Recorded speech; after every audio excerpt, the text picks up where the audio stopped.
फातिमा की रानी माँ, प्रभु यीशु की माँ, आसरा तू ही है माँ।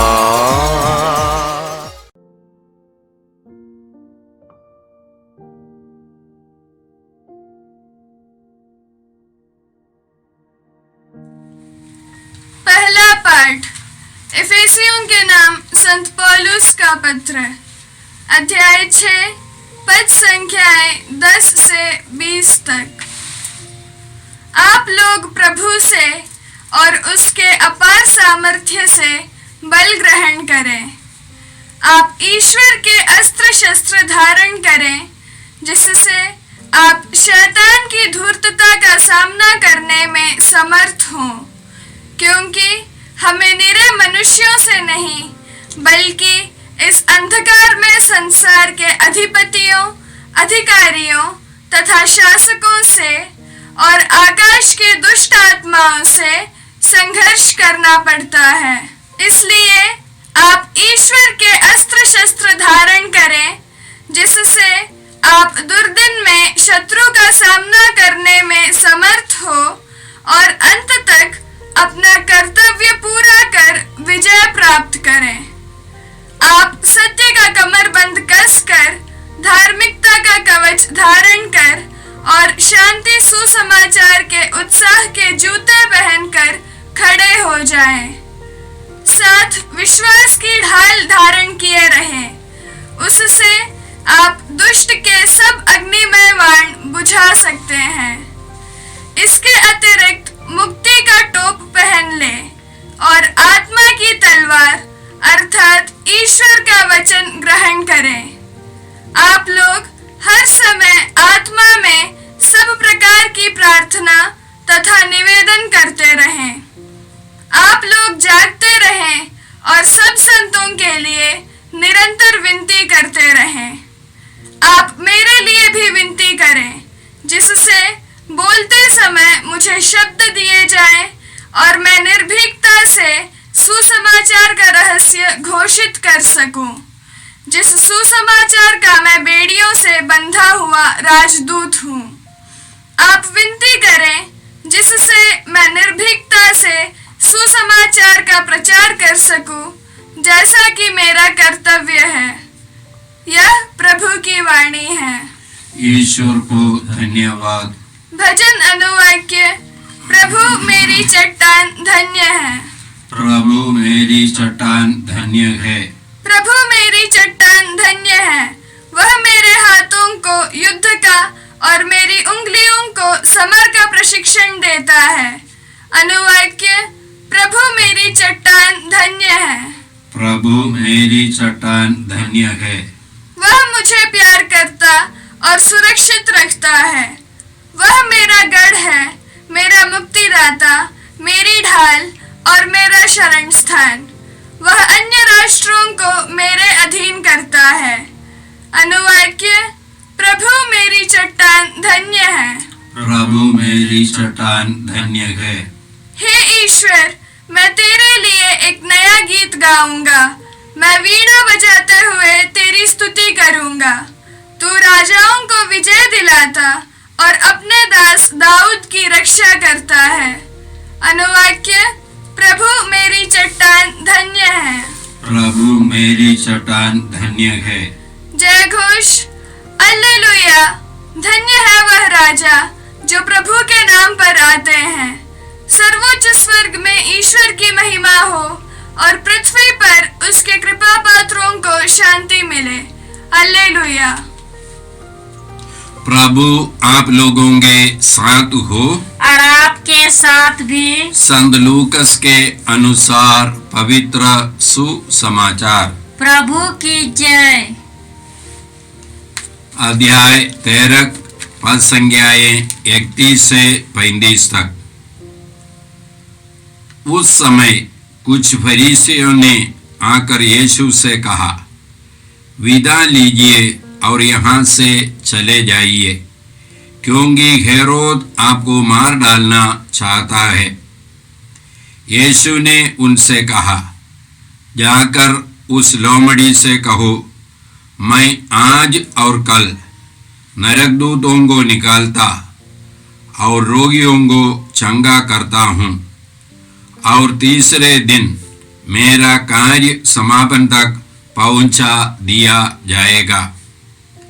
आज, कल और परसों मुझे यात्रा करनी है, क्योंकि यह हो नहीं सकता कि कोई नबी यरूशलेम के बाहर मरे। यरूशलेम, यरूशलेम, तू नबियों की हत्या करता और अपने पास भेजे हुए लोगों को पत्थरों से मार देता है। कितनी बार मैंने कहा कि तेरी संतान को एकत्र कर लो, जैसे मुर्गी अपने चूजों को अपने ढाइनों के नीचे एकत्र कर लेती है, परंतु तुम लोगों ने इनकार कर दिया। देखो, तुम्हारा घर उजाड़ छोड़ दिया जाएगा। मैं तुमसे कहता हूँ, तुम मुझे तब तक नहीं देखोगे जब तक तुम यह ना कहोगे, धन्य है वह जो प्रभु के नाम पर आते हैं। यह प्रभु का सुसमाचार है। ख्रिस्ट की जय। ख्रीस में प्यारे भाई बहनों, आज का पहला पाठ हम लोगों ने एफेसियों के नाम पौलुस के पत्र के 6 अध्याय से सुना। आज के पाठ का पहला वाक्य इसी प्रकार है, अंत में यह आप लोग प्रभु से और उसके अपार सामर्थ्य से बल ग्रहण करें। तो अंत में, इसके पहले पौलुस ने हमारी बुलाहट के बारे में कहा। यीशु मसीह में ईश्वर ने हम लोगों को बुलाया है, अपने पुत्र और पुत्री के रूप में आनंद जीवन के लिए, उनके परिवार के सदस्यों के रूप में जीवन बिताने के लिए हम लोगों को बुलाया है। इस बुलाहट में बने रहने के लिए, इस बुलाहट का जीवन बिताने के लिए हमको प्रतिदिन या हमेशा संघर्ष करना पड़ता है। ये संघर्ष एक आध्यात्मिक संघर्ष है, कोई मनुष्य से नहीं। वही हम लोग आज के पाठ में सुना है, मैं पढ़ करके सुनाता हूँ। 6 अध्याय का 12वां वाक्य, क्योंकि हमें नीरे मनुष्यों से नहीं, बल्कि इस अंधकारमय संसार के अधिपतियों, अधिकारियों तथा शासकों और आकाश के दुष्ट आत्माओं से संघर्ष करना पड़ता है। इसलिए आप ईश्वर के अस्त्र शस्त्र धारण करें। तो हम लोगों को इस आध्यात्मिक संघर्ष में ईश्वर के अस्त्र शस्त्र की जरूरत है। पौलुस जब बोलते हैं एक योद्धा के बारे में, पौलुस के समय के एक योद्धा के बारे में बोलते हैं जो संघर्ष के लिए तैयार है। तो इस योद्धा के लिए अपने को सबसे पहले सुरक्षित रखना है। तो पहले अपने को सुरक्षित रखने के लिए अस्त्र के बारे में बोलते हैं, और उसके बाद फिर वार करना है, माने शत्रु को मारना है, उसके लिए अस्त्र के बारे में बोलते हैं। तो अपने की सुरक्षा के लिए पहला अस्त्र क्या है? आप सत्य का कमरबंद कसकर, तो ये सत्य है पहला अस्त्र। क्यों सत्य पहला अस्त्र है? क्योंकि हम लोग शैतान से लड़ते हैं, बुराई की शक्ति से लड़ते हैं। यीशु ने कहा शैतान झूठ है और झूठ का पिता है। तो झूठ से जब हम लोग लड़ते हैं तब हमको सत्य की जरूरत है। झूठ से हम लोग बंदूक के द्वारा या अन्य लाठी के द्वारा सब नहीं लड़ते हैं, और उससे लड़ने पर हम लोग सफल नहीं होंगे, लेकिन हमको सत्य से लड़ना है। तो हमारा पहला अस्त्र है सत्य। सत्य क्या है? यीशु बोलते हैं संत यूहन्ना के सुसमाचार के 17वां अध्याय का 17वां वाक्य में, तू सत्य की सेवा में उन्हें समर्पित कर, तेरी शिक्षा ही सत्य है। तो सत्य ईश्वर का वचन है, यीशु की शिक्षा, ईश्वर की शिक्षा, ईश्वर का वचन। तो ये वचन को हमको स्वीकार करना है। कहाँ पर स्वीकार करना है? अपने जीवन में, अपने हृदय में स्वीकार करना है। दूसरा अस्त्र क्या है? धार्मिकता का कवच धारण का। कवच कहाँ पर हम लोग बांधते हैं, या उस समय के योद्धा यहाँ पर अपने क्या है हृदय के सामने कवच रखते थे, बांधते थे। क्या के लिए? ताकि कोई वाण या कुछ आए तो जल्दी ही हमारे हृदय में प्रवेश ना करे। तो हमारे हृदय का कवच ये आध्यात्मिक युद्ध में क्या होना चाहिए? धार्मिकता होना है। माने यदि हम लोग पाप की अवस्था में रहते हैं तो शैतान को हमारे ऊपर एक अधिकार है। तो इस शैतान से हम लोग बाइबल में पढ़ते हैं, संत यूहन्ना के पहले पत्र के 3 अध्याय के 8वां वाक्य में, जो पाप करता है वह शैतान की संतान है, क्योंकि शैतान प्रारंभ से पाप करता आया है। ईश्वर का पुत्र इसीलिए प्रकट हुआ कि वह शैतान के कार्य समाप्त कर दे। यदि हम लोग पाप में रहते हैं, हम लोग शैतान के अधीन रहते हैं। ये पाप से मुक्त होना है, और यीशु ने हमको पाप से मुक्त किया है, हमको धर्मी बनाया है। यही बाइबल की शिक्षा है, यही हम लोग समझते हैं। पेतरुस के पहले पत्र के 2 अध्याय के 24वां वाक्य में, वह अपने शरीर में हमारे पापों को क्रूस के काट पर ले गए, जिससे हम पाप के लिए मृत होकर धार्मिकता के लिए जीने लगे। तो यीशु ने हमको धर्मी बनाया। ये धार्मिकता स्वीकार करना है, और स्वीकार करके अपने पापों को छोड़ देना है, और प्रभु की कृपा पा करके हमको धार्मिकता का जीवन बिताना है। ये दूसरे अस्त्र। और उसके बाद फिर तीसरा क्या है? शांति सुसमाचार के उत्साह के जूते पहनकर खड़े हो। हमारा जूता, हमको एक जूता चाहिए। ये क्या है? शांति सुसमाचार के जूता। माने हमको हमेशा तैयार रहना है, हमको अपनी जो कृपा मिली है उसको बांटना है। सुसमाचार जो हम लोगों ने ग्रहण किया है, हम लोगों ने अपने जीवन में अनुभव किया है, यीशु का जो अनुभव किया है, इसको हमको बांटना है। हम लोग संत यूहन्ना के पहले पत्र के 2 अध्याय के 2 वाक्य में क्या पढ़ते हैं? उन्होंने हमारे पापों के लिए प्रायश्चित किया है, ना केवल हमारे पापों के लिए बल्कि समस्त संसार के पापों के लिए भी। तो ये सच्चाई लोग नहीं जानते हैं। इस दुनिया के हर व्यक्ति के पाप के लिए यीशु ने प्रायश्चित किया। तो यीशु के द्वारा हमको ये पाप मुक्ति मिलती है।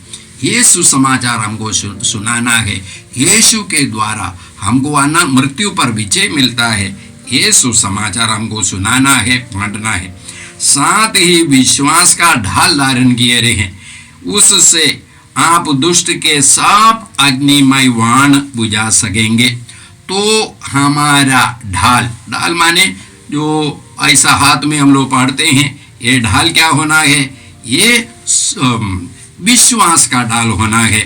संत पेतरुस के पहले पत्र के 5वां अध्याय के 8वां और 9वां वाक्य में हम लोग इसी प्रकार पढ़ते हैं, आप संयम रखें और जागते रहें। आपका शत्रु शैतान दहाड़ते हुए सिंह की तरह विचरता है और ढूंढता रहता है कि किसे फाड़ खाए। आप विश्वास में दृढ़ होकर उसका सामना करें। आप विश्वास में दृढ़ होकर उसका सामना करें। शैतान दहाड़ते हुए किसे फाड़ खाना है ये ढूंढता रहता है। सबों को वो फाड़ नहीं खाते हैं जिसको विश्वास नहीं है। तो हम लोगों ने जो सीखा सुना है, इसमें हमको दृढ़ रहना है। हमारे युद्ध में हम लोग तभी सफल हो सकते हैं। हम लोग संत पौलुस इसी प्रकार बोलते हैं अपने जीवन यात्रा के बारे में, मैं अच्छी लड़ाई लड़ चुका हूँ, अपनी दौड़ पूरा कर चुका हूँ और पूर्ण रूप से ईमानदार रहा हूँ। अंग्रेजी में I have kept my faith, मैंने अपना विश्वास सुरक्षित रखा है। तो हमको ये विश्वास को सुरक्षित रखना है। तो इसलिए उसके विरुद्ध जो भी धारणाएं, जो भी विचारधारा सब आता है, इसको हम लोगों को स्वीकार नहीं करना, इसको हटाना है। हमको इस बाइबल के वचन के अनुसार जीवन बिताना है। तो विश्वास का ढाल धारण किए रहे। और फिर आगे क्या है, इसके अतिरिक्त मुक्ति का टोप पहन ले। तो हमारे मन का विचार, मुक्ति का टोप हमारे सिर पर है, तो हमारे सिर में, हमारे मन में क्या विचार होना है? मुक्ति। ईश्वर ने यीशु के द्वारा हमें मुक्त किया है, करेंगे नहीं। और एफेसियों के नाम पत्र में ही हम लोग पढ़ते हैं, हमको स्वर्ग में बैठाया है। यीशु के द्वारा हमको पुनर्जीवित करके स्वर्ग में बैठाया है। यीशु ने हमको, या पिता ईश्वर ने हमको यीशु के द्वारा मुक्त किया है। ये विचार, ये विश्वास, ये धारणा हमारे मन में सदा बने रहना है। और उसके बाद आत्मा की तलवार अर्थात ईश्वर का वचन ग्रहण करें। माने जितनी सारी बातें इसके पहले बताए हमारी सुरक्षा के लिए है, कवच है, डाल है, जूता है, ये सब हमारी सुरक्षा के लिए। और शत्रु पर वार करने के लिए तलवार क्या है? वह है ईश्वर का वचन। ईश्वर का वचन है।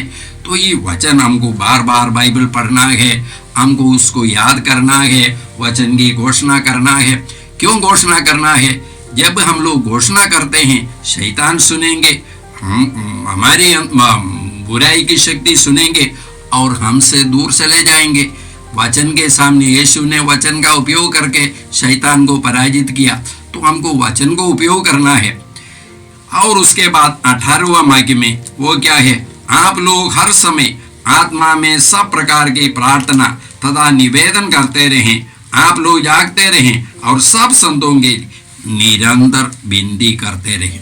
प्रार्थना। देखिए, मैं यहाँ पर बैठ करके जो अमेरिका में है उसके लिए मैं प्रार्थना कर सकता हूँ, उसका असर उसको मिल सकता है और मिलता है। तो ये हम लोग, प्रार्थना सबसे बड़ा हथियार है। वचन, जहां तक मेरे वचन चलेगा वहां तक शत्रु पर मैं वार कर सकता हूँ। प्रार्थना के द्वारा इस दुनिया में जहां कहीं भी है, मैं शत्रु पर मैं विजय प्राप्त कर सकता हूँ प्रार्थना के द्वारा। तो वचन का उपयोग करके हम लोगों को प्रार्थना करना है। तो ये सब ईश्वर के अस्त्र शस्त्र है हमारे जीवन यात्रा में, हमारे जीवन के संघर्ष में। आज के सुसमाचार में हम लोगों ने सुना कि यीशु से कोई आकर के बताया हेरोद के बारे में, हेरोद आपको मार डालना चाहते हैं। तो यीशु उससे क्या बोलते हैं? ईसा ने उनसे कहा, जाकर उस लोमड़ी से कहो, मैं आज और कल नरक दूतों को निकालता और रोगियों को चंगा करता हूँ, और तीसरे दिन मेरा कार्य समापन तक पहुंचा दिया जाएगा। तो यीशु क्या बोलते हैं?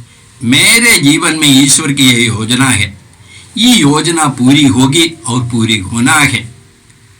और ना केवल यीशु के जीवन में, हम हर एक के जीवन में एक योजना है, ईश्वर की योजना। ये योजना हमारे जीवन में पूरी होना है।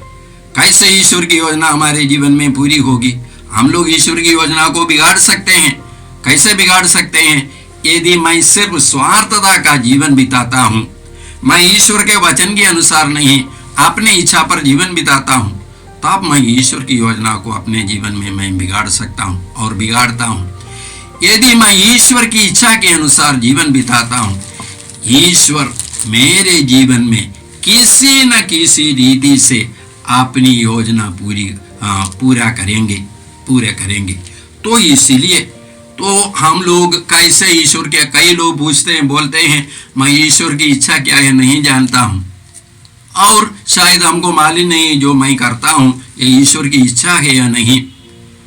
हम लोगों को सबसे पहले एक दृढ़ संकल्प लेना है, प्रभु के सामने लेना है।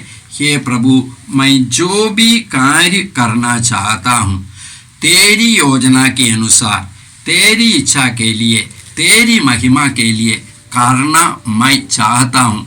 इसी प्रकार का एक दृढ़ संकल्प लेना है।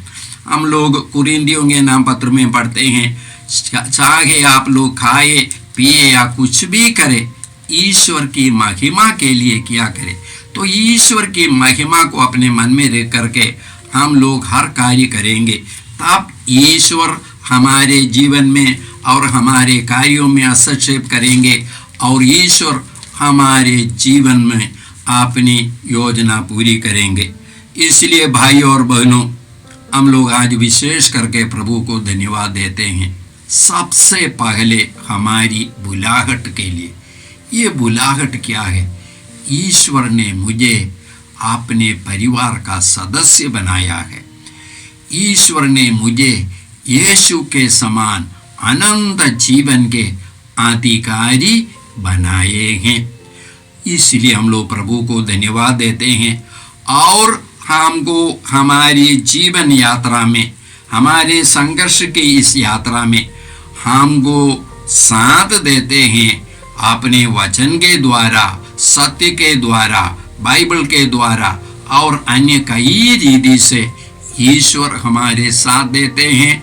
आज तक हमारे साथ ईश्वर ने दिया है, विशेष करके हमारे अधिकारी लोगों के द्वारा, कलीसिया के द्वारा, कलीसिया के परंपरा के द्वारा हमारा मार्गदर्शन ईश्वर करते आ रहे हैं। हम लोग प्रभु को धन्यवाद देते हैं और ईश्वर की योजना के अनुसार जीवन बिताने के लिए हम लोग प्रभु से आशीर्वाद मांगते हैं। हे परमपिता ईश्वर, आज के तेरे वचनों के लिए हम तुझे धन्यवाद देते हैं। हे पिता ईश्वर, आज हम हर एक व्यक्ति को तेरे वचन के अनुसार जीवन बिताने के लिए कृपा दीजिए। हे पिता ईश्वर, तेरी योजना हमारे जीवन में पूरी हो जाए, ये प्रार्थना हम करते हैं प्रभु क्रिस्त के द्वारा, आमीन। जय यीशु क्रिस्त में प्रिय भाई और बहनों, प्रभु यीशु ने हमें आदेश दिया है संसार के कोने कोने में जाकर सारी सृष्टि को सुसमाचार सुनाओ। सुसमाचार सुनने के लिए और सुनाने के लिए एक अच्छा मौका है। आप कृपया इस चैनल का सब्सक्राइब करें, लाइक करें, शेयर करें, बेल आइकन दबाएं ताकि यहाँ की नई वीडियोस की सूचना आपको मिलती रहेगी। साथ साथ आप दूसरों को भी प्रेरणा दें इसका सब्सक्राइब करने के लिए।